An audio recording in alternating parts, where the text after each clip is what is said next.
Coventry manager Carl Nolan after a topsy-turvy final home match of the season. Final score 3-5 to Rugby Town. Carl, I think that game sort of epitomises Coventry United's 2022, doesn't it?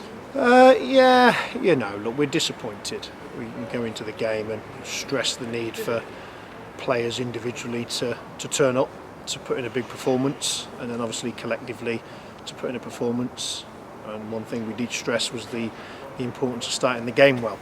We go there early in the season and we're 2-0 down, as you remember, after 6-7 minutes, and then we're 2 down after 15-20 minutes again today. So look, we haven't done ourselves any favours. We've really let ourselves down in the manner in which we've conceded goals. We've had a go second half, you know, there's been some character, we've had a few chances.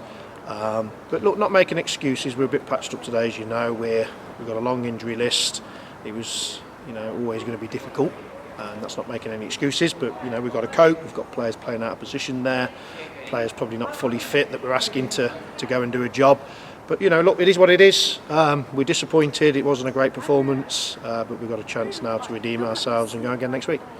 Well, again, like you say, the injury list doesn't help. The biggest problem for United was just giving away cheap balls in the penalty area. We saw with the corners and the free kicks, just not getting to that second ball quick enough. And against a team like Rugby, we all know you just can't do that, can you? That's right. And it's been a bit of a problem all season, if we're honest with ourselves. And it's something we need to improve if we're going to kick on.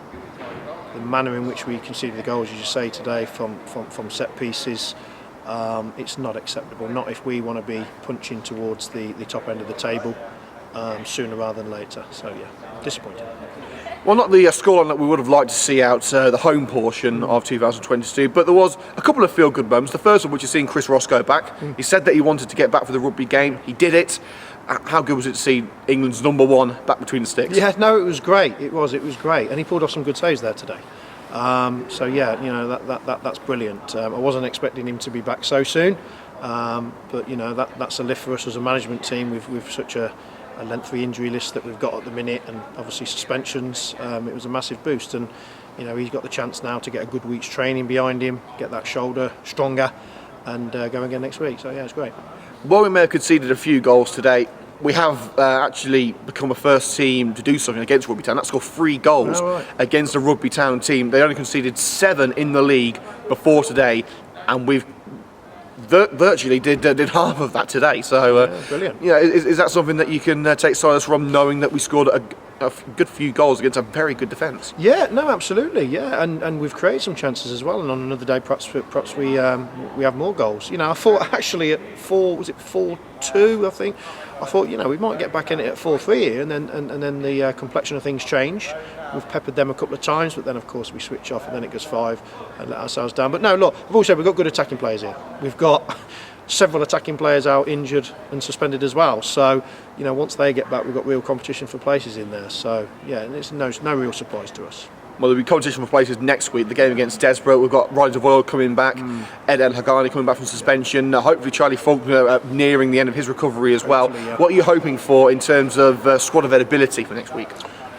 Yeah, I mean, timing-wise, I'm optimistic that 60 to 70% of the players currently out might be available for selection on Saturday. We'll have to have a look at them in training, of course. We're going to train obviously twice this week, so it'll be great to see them. And then we'll make an assessment then. But you know, we need them back. We're going through a tough stage at the moment. Players having to play out of position. We're not able to utilise all of our strengths on a match day.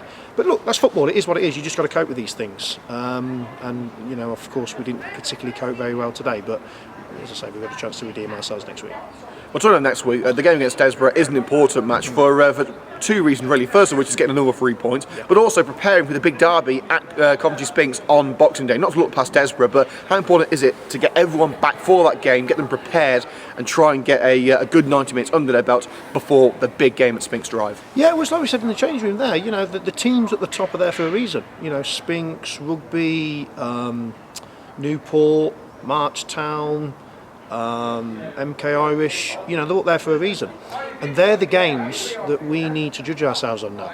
You know, we are a work in progress, but we want to see just how much progress that we've made.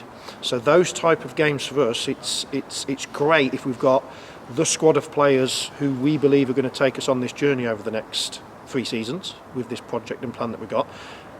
So yeah, look, for those type of games, for us as a management team, they are purely to see how far we've come. Because, as I say, those teams are at the top of the at the top of the table for a reason. They're obviously doing lots of good things. We've got to test ourselves against them to see how far we've come. And finally, let's end the home portion of the calendar year with an up. Virtually the last kick of the game, Archie Gallagher, his first ever Coventry United goal. You've seen how hard he's worked in training. He's turned up when he's not been necessarily in the team. That must have put a smile on your face when he finally got his moment. Yeah, absolutely. Yeah, he's been coming on and doing well, Archie. At Rothwell last week, he come on and created a few things, got a chance for himself there. And that's, as I say, that's what we want to see from all the players. I thought Daweed went in the back four there and done well. I thought Renato had a real good go as well, like he did last week. So to bring these players in off the bench who for one reason or another might not have had as many minutes as the rest, it's obviously great to see them to go and have a go, and they've got to pose questions to us, because this is a squad game. We want to be competitive. We've got to put out the fittest, strongest, most capable players week to week. So we need to see players performing. Yeah. Well, Carl, thanks for your time, and we look forward to seeing you again next week.